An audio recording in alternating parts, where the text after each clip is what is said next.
Buenas noites, pessoal. Se você é da velha guarda, você conhece essa música.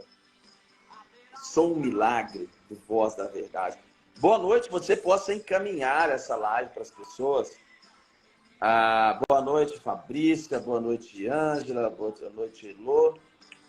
Fala, pastor Lucinho. Opa! Tudo bem? Eu estou bem demais. Como você está agora? Rapaz, a internet está ruim. Tá, essa internet sua precisa de uma oração. Onde você está nesse momento? Você está na sua casa? Eu vou sair e vou entrar de novo, porque eu não estou vendo nada, nem ouvindo nada. Tá bom. Beleza. Vai lá. Esses caras, velho, economiza na internet. O bicho tem condição de ter uma internet boa. Faz gato do vizinho, fica lá dividindo a internet com o César Menotti. Só que o roteador do César Menotti está lá no 3 quarteirão da casa dele. Aí não pega, cara. Ele fica fazendo internet de condomínio. Aí não dá certo. Deixa eu pegar aqui, ver se ele entra agora. Pronto, mandei para ele aqui de novo. Então é isso, gente. Vocês acham que só pobre que faz gato? Não, o cara pega a internet do vizinho, aí economiza. É isso aí, Léo. Ô, Léo, é isso mesmo. Entendeu? O cara pega a internet do condomínio, aí para economizar 100 conto, o bicho não arruma a internet, entendeu? É isso aí. Mandar aqui para ele de novo. Ó, o tema hoje, se o Lucinho aparecer ou não aparecer, vai ser psiquiatria e Jesus, as emoções e os evangelhos, né? Gente, é impressionante. Jesus foi uma enciclopédia sobre as emoções, né?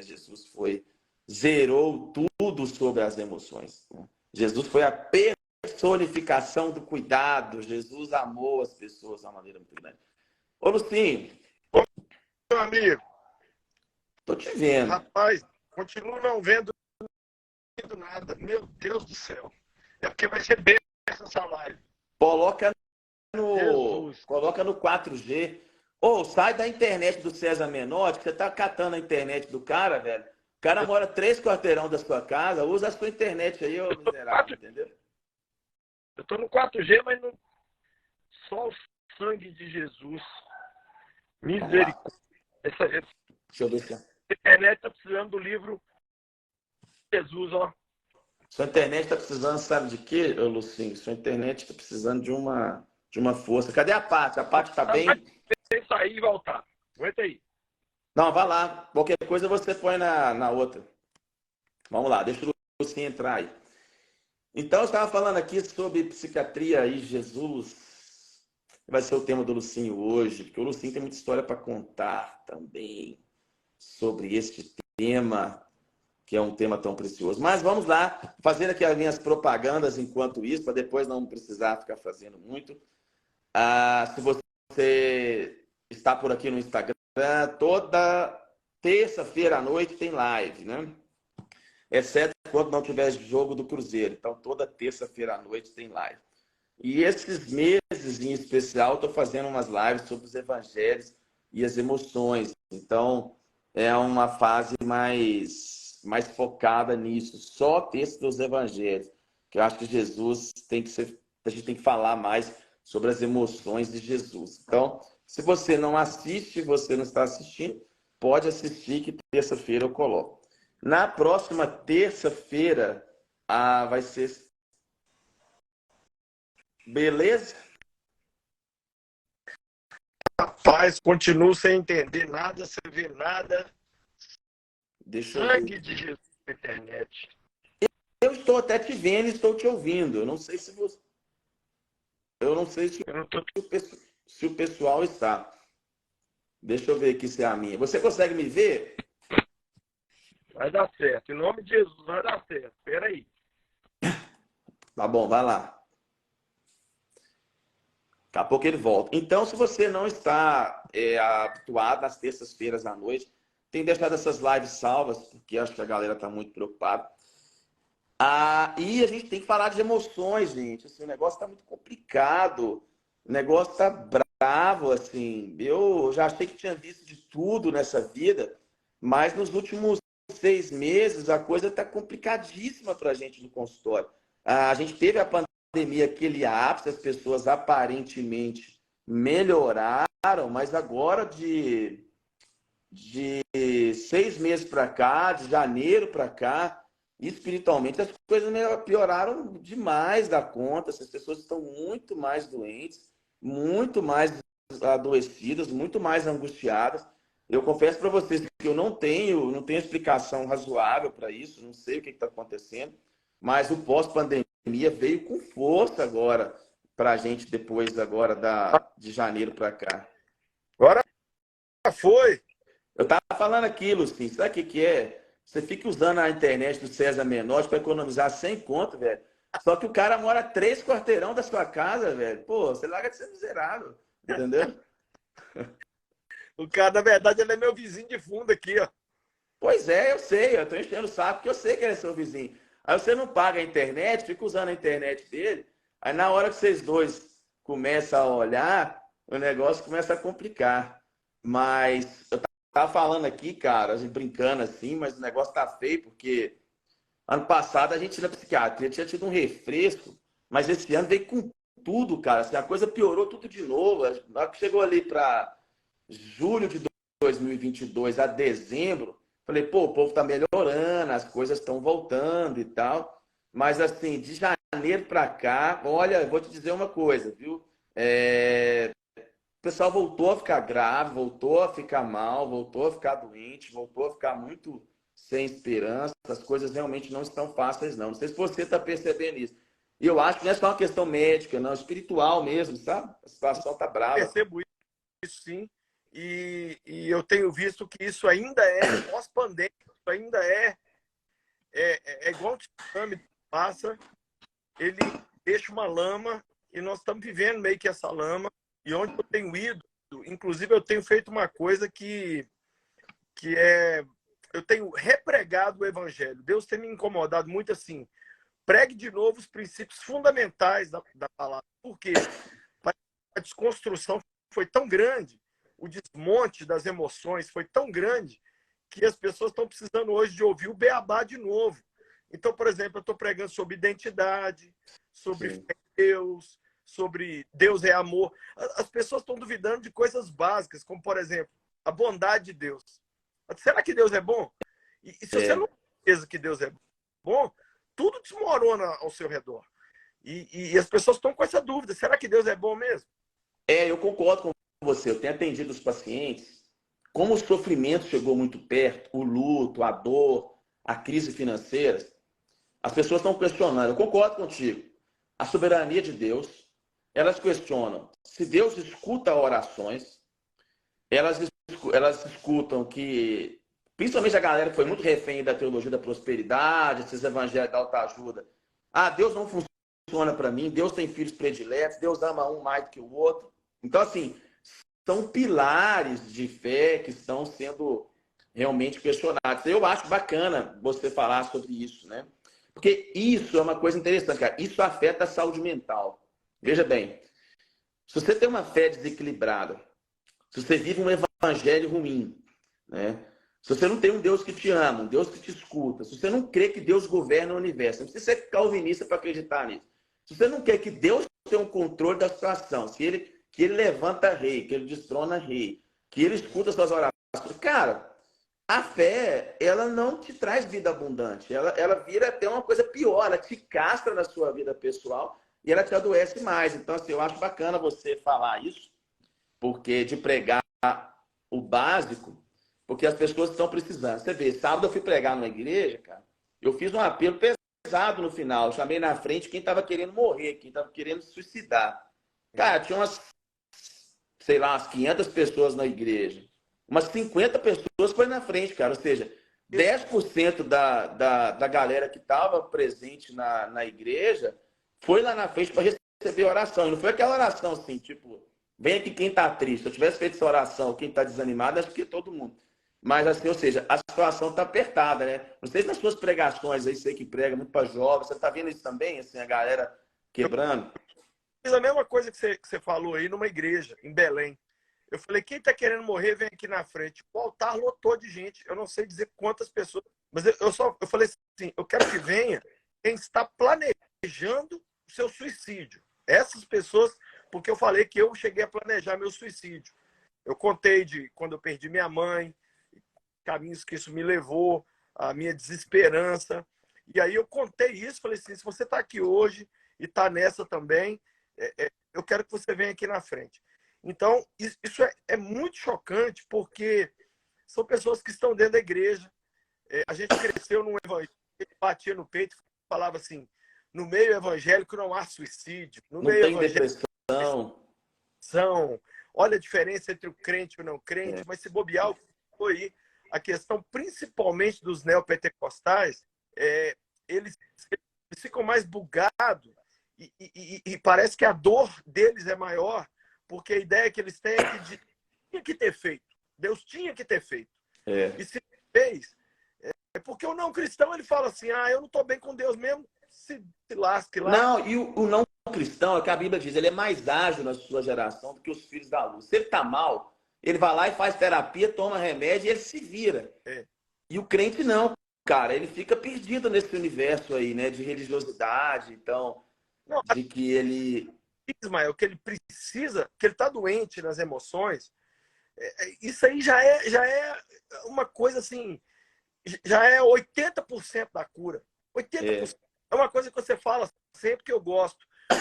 O crente deixa de ir no dentista? Não, ele vai no é, dentista. Aqui, eu tô com óculos na cara. Por que eu tô com óculos na cara? Por que eu vou no oftalmologista, né? Aí, quando o problema é daqui para baixo, beleza, toma um remédio. Quando é daqui para cima, não posso tomar. Não, Deus não. Onde está Deus em tudo isso? Eu creio numa coisa chamada graça comum. O que é claro. graça comum? Deus deu sabedoria ao ser humano para criar avião, criar roupa, criar remédio, criar tudo para a gente poder viver uma vida mais confortável, suportável. E essa graça comum tem sido negada por muitos cristãos. Eles acham que Deus que tem que fazer determinadas coisas. Mas aí que entra, cara, esse seu livro, mano. Olha, Ah, você chegou aí, né? chegou, maravilha. Lindo demais. Isso aqui, ó, vai curar muita gente, porque a pessoa vai ser coautor da sua cura aqui. Você está colocando a bola na marca do pênalti, mas quem vai chutar é a pessoa. E as perguntas e as reflexões que cada um vai ter que fazer vão forçar a pessoa a ter que repensar, à luz de Jesus, as suas emoções. Né? Você não colocou psiquiatria, você colocou Jesus e psiquiatria. Ou seja, em Cristo temos cura. Em Cristo nós temos uma resposta. E a psiquiatria não vem como uma negação, mas como uma afirmação do poder de Jesus para poder ajudar o ser humano. Isso é fantástico. Eu até agradeço, Luciano, você colocar isso aí com tanto carinho. Esse livro eu fiz ele realmente um pouco diferente dos outros, porque ano passado eu fui fazer umas pesquisas sobre escrita terapêutica, né? Essa coisa do ser humano escrever o que ele sente, porque as pessoas chegam no consultório e elas falam assim, não, doutor, mas eu não sei nem o que eu oro, não sei nem o que eu sinto, eu não consigo falar os meus sentimentos. E aí a escrita terapêutica, você dá uns gatilhos para a pessoa e faz ela pensar sobre as emoções, né? Então, eu falei, vou fazer um livro diferente, vou fazer um livro onde as pessoas podem participar, escrever o livro também. Sim. E aí tem uma penca de exercícios que as pessoas vão preenchendo lacunas, elas vão refletindo. Tem umas orações que eu forço as pessoas a fazer algumas orações, mas sempre com os evangelhos, né? Porque é isso que eu realmente acredito. Eu acho que se a gente é corpo, alma e espírito, a gente tem que integrar essas três coisas, né? E eu sei, assim, Jesus não negou as emoções, né, cara? As pessoas escutam a gente e elas acham que Jesus não teve medo, que Jesus não teve tristeza. Está lá no Getsêmanis, Jesus falando que ele estava com a tristeza mortal, né? Assim, vivendo... A gente acha que Jesus foi só Deus e ele não foi homem. Então, eu tento um pouco quebrar um pouco esse preconceitos, né? E outra coisa legal de Jesus, eu queria que você falasse, Jesus não tinha metodologia, né, Não. Lucinho?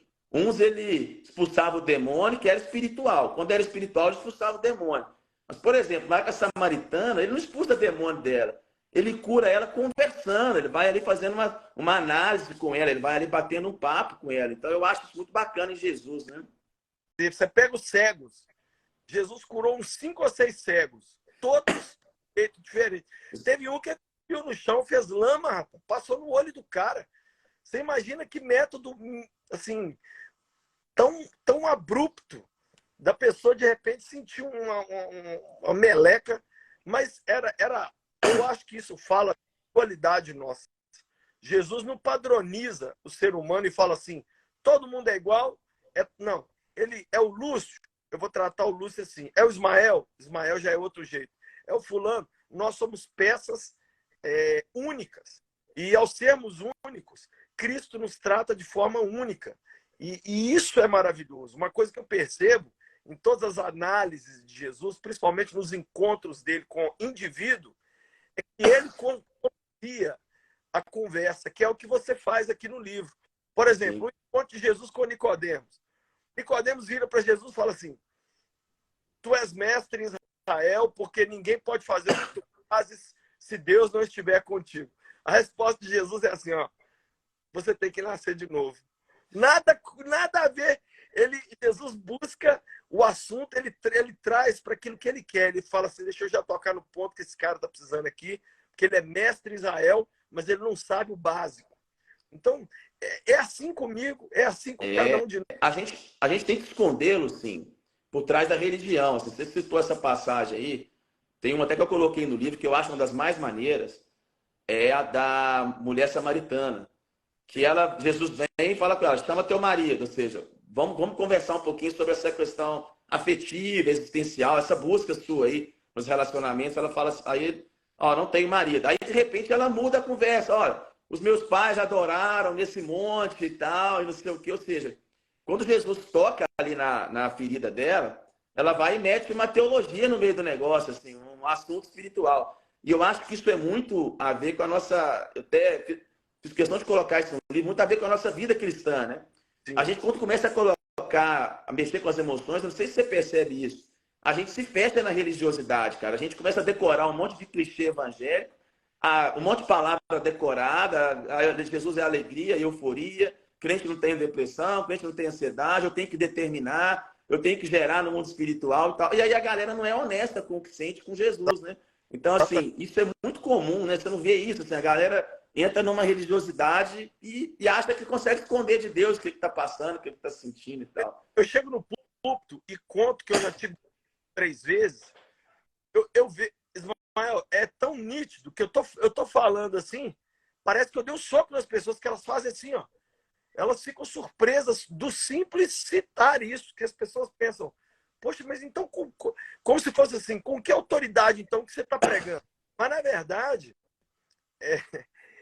eu digo o seguinte, todo mundo tem suas neuroses, suas até psicoses, mas se você tem uma loucura boa, que é essa loucura por Jesus, essa loucura, ela te sustenta. Esse amor por Deus, ele chega até a base das suas emoções.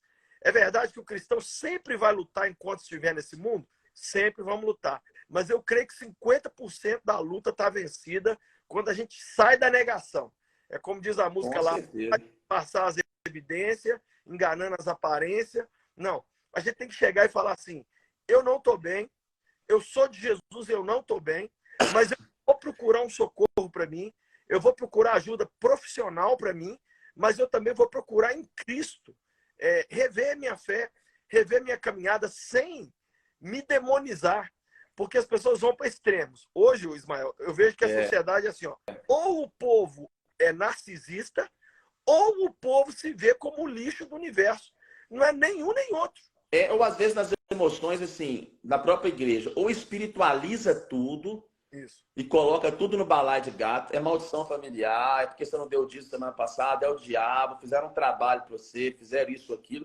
Ou espiritualiza tudo, quando você fala de depressão, ansiedade, ou humaniza tudo. Aí aquele crente que também é só autoajuda, é só livro de autoajuda, ele só quer trabalhar as crenças, e aí ele não ora, ele acha que é só o poder do pensamento positivo, que é só a mente dele, ou seja, ele não consegue ter essa integração sábia, né, de colocar uma espiritualidade que ela reconhece o poder da fé, a importância da fé, que reconhece que o corpo não está glorificado, né, que o corpo está corruptível, que o corpo adoece, igual você falou antes, do rim, do fígado, do pulmão, do olho, do dente, que adoece de tudo e que não consegue também ter uma vida fora da igreja saudável, né, cara? Você, por exemplo, você corre, que eu sei, você conta piada, né? Você tem seus amigos, você tem o seu lazer, você deve até ser criticado um pouco porque você é o pastor Lucinho. Mas, cara, isso é saúde mental, né? Agora, imagina se você ficasse todo formatado, se não tivesse um hobby, se não tivesse o lazer, se não assistisse o futebol, se não apreciasse a arte, se não apreciasse a natureza, se não fizesse nada. Cara, como é que você tem saúde mental se você negligencia a vida prática, a vida comum? Não faz uma terapia, não procura uma ajuda. Então, assim, isso é muito complicado na vida cristã hoje, né? Dessa semana que passou, Ismael, porque um amigo meu ficou com um pastor que tem quase 80 anos de idade. E esse pastor de quase 80 anos de idade, que dedicou a vida para a igreja, virou para esse amigo meu e falou assim: a vida que eu vivi não valeu a pena. Eu não me cuidei, eu cheguei aqui, mas eu cheguei aos pedaços, eu fiquei negando o tempo inteiro a minha vida. É aquele que ficava na igreja 8 horas da manhã e só saía depois que o último ia embora, fez isso décadas e décadas e décadas. Então, o que você está falando aí?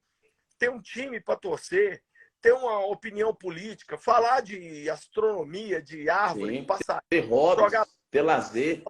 correr, você suar, transpirar, dar soco num saco de areia, tudo isso é graça comum, é cura. Sim. E muitas vezes nós estamos assim, não, eu tô procurando, é o anjo que Deus me prometeu, eu tô querendo, é o dom espiritual. A resposta tá tão... É aquele cara que estava esperando o anjo balançar as águas lá, e Jesus do lado dele com a cura. Jesus do... E o cara falando, não, Senhor, ninguém me joga lá dentro. E ele ainda estava com raiva do povo. A gente ainda fica doente, fica com raiva da família que não ajuda, da sociedade, Da igreja. E nós temos do lado da gente, que é em Cristo, que é um modelo para as nossas emoções. Rapaz, é tão bom você ler que Jesus cansado de viagem, Jesus cansado, Jesus com sono, um Jesus que Jesus triste.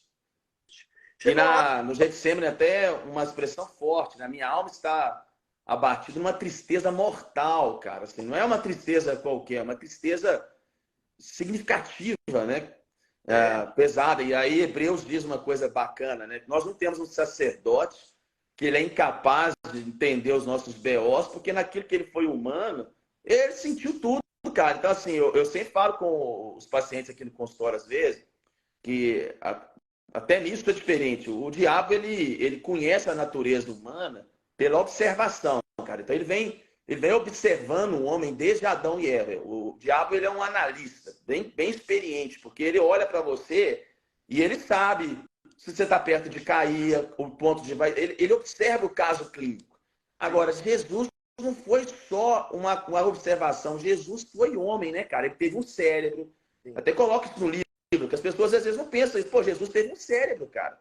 Jesus tinha neurônios, Jesus tinha amígdalas cerebrais, Jesus tinha um circuito de humor, tinha um circuito de ansiedade. Jesus tinha emoções como a gente sentia, só que as emoções sem pecar, né? Assim, mostrando até uma coisa legal, né, Lucinho? Que você pode ter tristeza e não ser pecado. Sim. Você pode ter ansiedade e não é pecado. Você já escutou isso? Porque a gente pregar lá no povo falar assim, toda ansiedade é pecado, ou toda tristeza é pecado. Já escutou isso? E é mentira, porque se foi pecado, Jesus pecou, porque a Bíblia diz que Jesus teve tristeza mortal, teve ansiedade. Não é assim, não sei, isso é muito ensinado até errado. A gente desumaniza Jesus e isso faz a gente desumanizar a gente. Né? A série The Chosen, a galera tá falando aqui, ela mostra um Jesus descomplicado, um Jesus leve, um Jesus que chorava também, um Jesus que ouvia as pessoas e que foi o Jesus mais bacana que eu já vi na tela até agora, porque é um Jesus assim tão humano, que aí você entende o divino. O nosso problema é que a gente acha que Deus quer a gente divino. Deus fez a gente ser humano. E quanto mais ser humano a gente for, mais curado a gente vai ser. O problema é essa tentativa de divinizar aquilo que ainda não foi glorificado. Nossa mente é uma mente normal. Assim como o meu braço precisa de umas cuidados, o meu cérebro também precisa. E o cérebro, quando adoece, ele tem que ser tratado, ele tem que ser cuidado. O estômago. Hoje você pode falar, o pessoal descobriu que o intestino é o segundo cérebro. Exatamente. Você sabe que quando eu fui fazer o mestrado, eu estava estudando isso, foi uma coisa chocante, porque a Bíblia ela já conectava essas coisas, né? A Bíblia, por exemplo, diz assim: a dor do coração faz secar os ossos, o coração alegre aformoseia o rosto. Ou seja, a Bíblia já adiantava muito sobre essas questões da psicossomática, né? E tudo. Daniel, né? Você pega lá Daniel, quando ele não come o manjar do rei, ele fica melhor e mais bem disposto, né? Ou seja, e você estava falando isso aí, até um dos capítulos que eu coloquei nesse livro novo acho que é o, deixa eu ver, é o 11, o dia 11, que é um devocional de 30 dias, né? Uhum. O dia 11 é Jesus sabe que nem tudo é espiritual. Porque tinha casos, tem até um texto em Marcos que fala assim: Jesus curou os loucos e os endemoniados. No mesmo, isso aí, exatamente. Jesus sabe que nem tudo é espiritual. Porque Jesus separava as coisas, cara. Quando ele batia o raio-x dele ali e tinha que expulsar o demônio, ele expulsava. Mas quando era uma questão emocional, ele conversava, ele tinha uma argumentação. Você vê o cego aí, tem um cego que ele cura em 2 etapas, né? Ele põe a mão no cara e depois o cara não vê, ele vai lá e encosta no cara de novo. Então, assim, se a gente prestar atenção em Jesus, a gente não espiritualiza tudo, cara. Não. A gente não sai assim desumanizado. Você falou uma coisa do The Chosen aí, só para você falar mais do The Chosen, mas outro dia eu recebi um texto que eu achei muito louco. É uma galera teológica ortodoxa americana criticando o The Chosen, descendo o pau, porque colocou um Jesus humanizado demais. Aí você vê, olha como que as pessoas elas são reféns, cara, de uma espiritualidade tóxica. Quando alguém vem e resolve e faz um negócio bonito, que mostra Jesus, o que a gente acha que era mesmo mais perto de um ser humano que tinha um corpo, que tinha emoções, então a galera começa a criticar, porque não consegue aceitar que Jesus tinha sentimentos, que ele tinha emoções, que ele lidou com emoções como a gente lidou, né?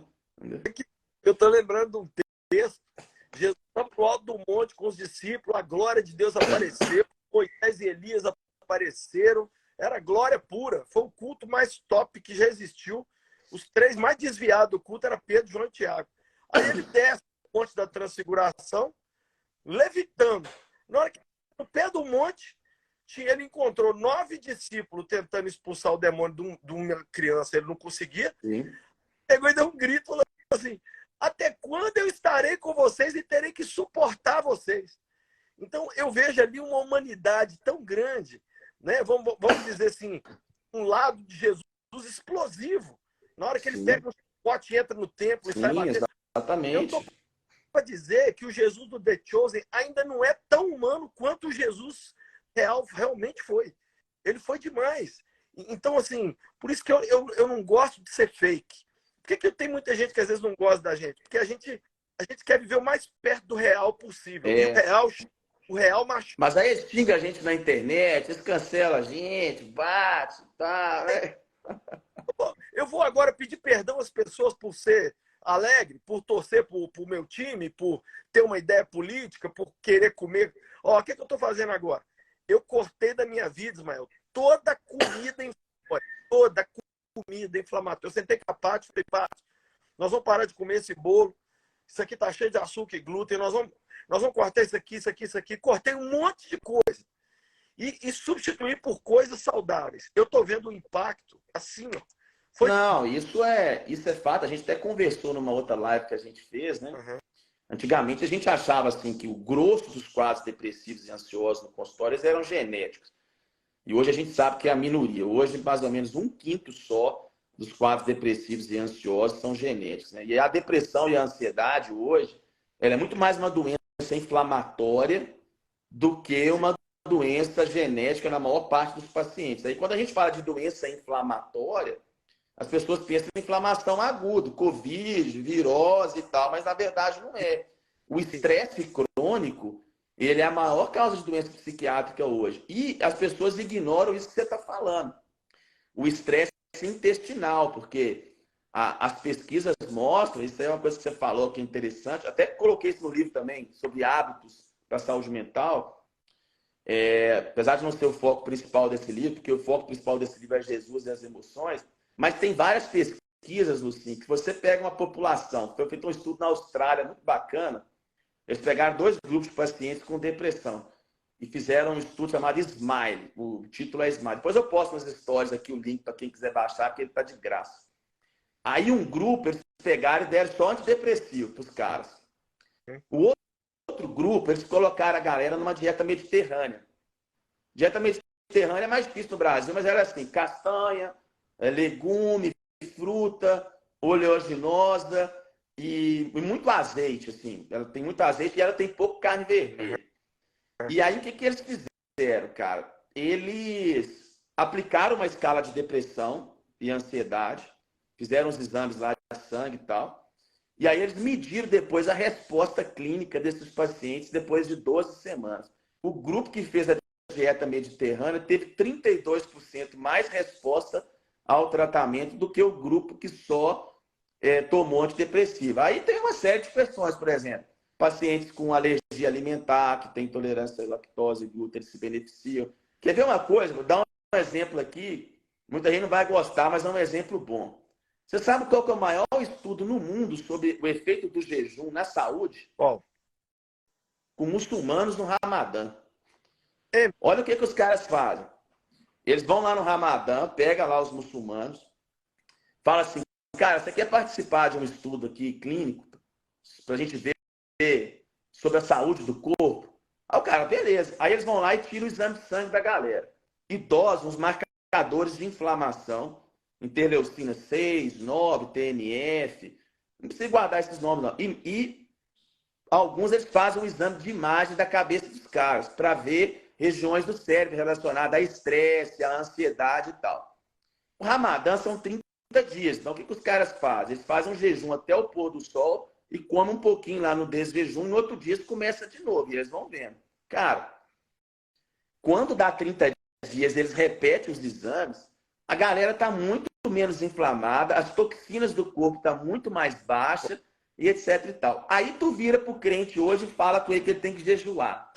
Que isso é uma disciplina espiritual. Aí o cara xinga, fala, não, isso é graça, não sei o quê. E as pessoas, eu falo principalmente alguns grupos evangélicos até, subestimam o poder disso. Porque o jejum, você falou da alimentação, não é a prosa nossa, não, mas o jejum, ele tem um efeito biológico cabuloso, porque o jejum ele faz autofagia, que é tipo uma limpeza celular. Quando você faz jejum, as suas células, o seu corpo, as mitocôndrias, todo o seu metabolismo celular muda. E você começa a fazer uma limpeza do seu próprio corpo. O jejum tem um efeito espiritual, isso é inegável, né? Isso aí eu não tenho dúvida nenhuma disso. Jesus falou sobre, isso aí é porque é jejum e oração. E o jejum, ele te treina, cara, psicologicamente, né? Assim, a renúncia do material e tudo do jejum, ela te treina também a resistência psicológica. Então, é uma coisa muito bacana sobre isso. E aí você tem vários estudos, você está falando de alimentação, sobre jejum intermitente e depressão, jejum intermitente e ansiedade. Os pacientes psiquiátricos que fazem jejum intermitente, isso dependente de oração, viu, gente? Estou falando aqui em geral. Esquece agora aqui. Só do cara fazer pelo fim metabólico, ele tem resultados, cara. Aí você imagina aí se ele concilia com oração, com a fé e etc e tal. Muito interessante isso, né? É muito real e eu noto isso na vida. É lógico que a gente está sempre focando mais o lado espiritual, mas a verdade, Ismael, é que muita coisa que a gente acredita ao diabo é mal cuidado da gente mesmo com a gente mesmo. Se a gente se cuidasse mais, por exemplo, eu coloquei na minha cabeça que eu vou correr 5 quilômetros por dia, todo dia. E eu faço aquela corridinha ali, rapaz, transpiro, mas isso tanto, mas me ajuda um tanto com as minhas emoções, me ajuda os níveis de estresse vão lá embaixo, a ansiedade. É coisa pouca. mediocre, mas é minha. E eu vejo isso como pequenas chaves que Deus vai depositando, dando para a gente saber gerenciar. Agora, tem gente que não vai curtir correr, como eu e você. Eu li Pois é, mas vai fazer um boxe, vai fazer uma caminhada rápida. tem uma pessoa que postou que agora que o terapeuta dela recomendou ela aula de dança. E que está nervoso. Olha que bacana. Não, mas aí a irmãzinha vai fazer aula de dança, ela escuta-se lá na igreja que aula de dança é pecado. Que ela não pode fazer aula de dança, que aquilo ela não está glorificando a Deus e tal. E aí, nessa espiritualização e nessa negação do corpo, as pessoas deixam de se cuidar. Você quer ver uma coisa interessante? Você falou sobre corrida. Eu corro muito, assim, porque eu faço maratona. Então, semana que vem eu tenho a maratona do Rio. Mas os estudos mostram que você não precisa de correr muito. Teve um estudo em Taiwan, cara, 200 mil pessoas, eles queriam ver sobre longevidade e tal. 90 minutos por semana de atividade física aeróbica já tem efeito em redução da mortalidade em 14%, você vive 14% mais de vida. Um outro estudo foi feito sobre pacientes com transtorno de ansiedade, que eles faziam atividade física aeróbica, e esse estudo foi um pouquinho mais, foi 120 minutos por semana de atividade física aeróbica. Caminhar rápido, correr, pedalar, pode ser caminhada, só que não pode ser aquela caminhada assim. Tem gente que caminha, velho, vendo celular. Tem que suar, cara, tem que caminhar rápido, assim. O exercício para ter efeito no corpo, você tem que ter uma taquicardia, né? E tal. Cara, não é muito difícil você fazer isso. Você pensar bem, 90 minutos por semana, cara, é 15 minutos por dia, 6 vezes por semana. Sim, é muito pouco. É pouco demais, assim, né? Aí você vê lá, Tessalonicenses 5:23, ó, ora para que vocês conservem íntegros e irrepreensíveis o corpo, a alma e o espírito de vocês. Mas é igual você falou, o cara espiritualiza tudo é pecado, tudo é isso, tudo é aquilo, aí adoece. Agora, me fala um pouco mais aqui, Ismael, porque é o seguinte, eu li que o livro, você colocou 30 dias. Então a pessoa, em 30 dias, todo dia, ela vai ler o seu conselho, a sua palavra, e ela vai ter ali um lugar onde ela vai colocar para fora os seus pensamentos e aquilo que ela leu, refletiu. Então, o livro ele é um livro de terapia da escrita das emoções também, é isso? O que acontece, cara? Esse livro eu fiz ele diferente porque eu juntei duas coisas. Algumas pesquisas mostram que existe uma coisa chamada psicoeducação. O que é isso? Quando alguém lê sobre uma coisa, ele pensa sobre alguma coisa, ele tem uma informação de qualidade sobre alguma coisa, aquilo já é terapêutico. Então, se eu leio que nem toda ansiedade, por exemplo, um dos capítulos do livro é sobre o cristão e a ansiedade, um dos capítulos do livro é sobre o cristão e a depressão. Quem está perguntando aqui, gente, o livro é da Thomas Nelson Brasil. Então, esse livro aqui é da editora Thomas Nelson. E em breve está na loja do Lucim também. Na loja do Lucim. Então, o que acontece, cara? Dessa vez, eu juntei duas coisas. Porque a psicoeducação, ela cura por si só. Impressionante, cara. Quando você prega lá na igreja, você fala, eu já tive depressão não é pecado, você está fazendo uma psicoeducação. Sim. Muitas pessoas já passam a ser curadas. E o pessoal perguntando onde comprar, depois eu coloco o link lá na minha biografia, lá vocês compram, lá no meu Instagram tem o link lá. Não preocupa com isso agora, não.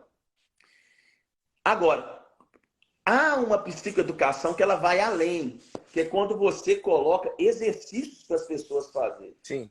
Então, por exemplo, esse livro, eu coloco aqui vários exercícios onde as pessoas elas vão identificar os seus gatilhos. Então, vou mostrar um aqui, por exemplo, para as pessoas terem uma ideia. Ele tem vários exercícios que as pessoas vão desenhar, elas vão escrever. Então, assim, tem várias coisas que você vai participar do livro. Por quê? As pesquisas mostram que quando você escreve, quando você fala, quando você coloca para fora, não só você lê algo, mas você reflete e pratica, você melhora. Então, por exemplo, na parte de ansiedade, eu tenho uma prática que as pessoas identificam os pontos de ansiedade delas, elas escrevem sobre a ansiedade. Sim. Aí, no final, eu coloco algumas orações que vão ajudar, porque às vezes a pessoa está ansiosa, ela não sabe nem como é que ela ora para a ansiedade. Pô, cara, o que eu tenho que falar com Deus? Aí eu coloco aqui umas orações. Então, por exemplo, tem aqui a oração sobre a ansiedade. Aí eu coloco todo um guia de como orar quando você está ansioso. Porque eu acho que as pessoas têm que ser ensinadas a orar sobre as suas emoções. Então, isso é o que a gente chama de escrita terapêutica. Escrita terapêutica é você participar da construção de um livro. É quando você não só lê um livro, você participa dele escrevendo, Eu você estou vendo participa aqui dele rascunhando. um negócio muito interessante. Você comenta sobre Marta e Maria, e aí você pergunta assim: quem é você, Marta ou Maria? Para você entender suas emoções, você se identifica mais como uma pessoa que fica aos pés de Jesus adorando, ou você é aquela pessoa que valoriza as Martas, que correm atrás e coloca a mesa e faz a comida? Isso aqui, ó, isso é fundamental. Porque só de eu ler aqui, eu falei assim, cara, eu queria ser Maria, mas eu tenho que admitir que eu sou uma Marta. E é interessante que nesse capítulo aí, eu falo um pouquinho de TDAH, né? Sim. Porque o TDAH, as pessoas são mais inquietas, são mais impulsivas, né? Elas não conseguem focar. E o interessante é que Jesus ele fala com a Marta, olha, tu andas inquietas com muitas coisas, mas só uma é necessária, né? E é interessante que quando o Lázaro morre, Jesus está chegando e a Bíblia diz que a Maria estava lá quietinha em casa esperando Jesus chegar. E a Bíblia diz que a Marta ela sai correndo, igual uma louca, já encontra com Jesus, né? Porque ela era assim, né? E ela diz para Jesus assim, Jesus, se você não tivesse aqui, ó, se você tivesse aqui, eu não teria morrido. Mas eu sei que se você também ainda quiser fazer alguma coisa, dá tempo. Então, assim, o legal de Jesus, e é uma das coisas que eu coloco no livro, é que Jesus ele usa pessoas diferentes. Muitas pessoas estão assistindo a gente aqui, às vezes tem um TDAH, e até falo um pouquinho do livro sobre isso. Pô, a Marta, eu tenho quase certeza que ela tinha um TDAH, assim, que ela era uma Sim, pessoa agitada, inquieta e tudo. E sim. Jesus soube respeitar ela, Jesus não criticou ela, assim, no sentido, Jesus amou ela, né? Então, Jesus, ele usou pessoas com diferentes personalidades. E, aliás, né, Lucinha, uma coisa que é um erro também, as pessoas, elas convertem, elas acham que a personalidade delas vai ser mudada. Não é isso. Não. Deus muda, até a primeira parte do livro, Deus muda o caráter, os caracteres. Mas a essência do que a pessoa é ela. É, Então, se ela é extrovertida, ela vai ser. Se ela é calma, ela vai ser. E aí no livro até eu coloco aqui os 12 temperamentos, né? Porque não são 4, são 12, só para uhum. citar. Ó, Eu temperamento vi aqui. obsessivo. Eu fiquei Eu, chocado quando eu vi que era 12. Eu achei que era só 4, mano. não, na 4, então, verdade, assim, não 4 é é o um objetivo do resumão, né? livro. Oi? 4 é um resumão, então. Não é errado ensinar os 4 temperamentos. Não é problema você ensinar os 4 temperamentos, porque é prático, né, Lucinho? Uhum. A gente tem que ser didático, né?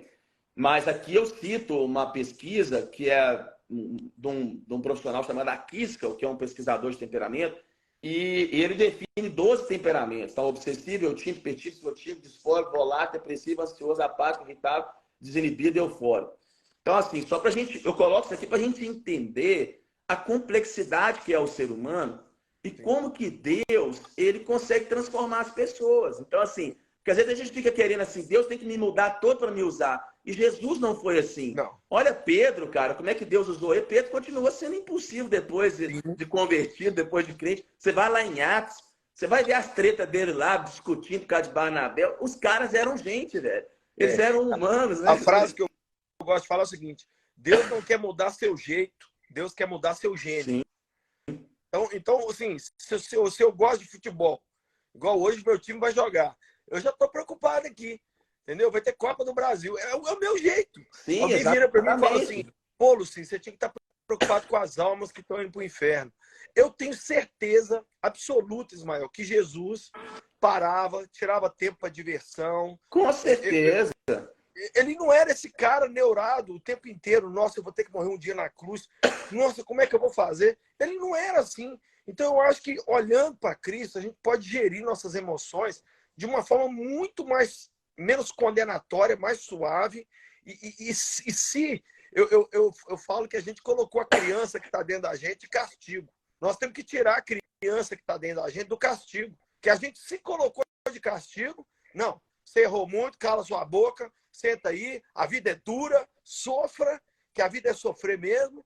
E, peraí, mas não é isso, não. O negócio é tão interessante que Jesus, o primeiro milagre dele não foi ressuscitar ninguém, não foi curar ninguém, estava na festa, entendeu? Oi. De casamento. Então, assim, Jesus ele tava na festa, cara. A pessoa, você acha que Jesus sentou lá ficou lá prestando atenção, fazendo um monte de oração. Não, cara, ele participou da festa.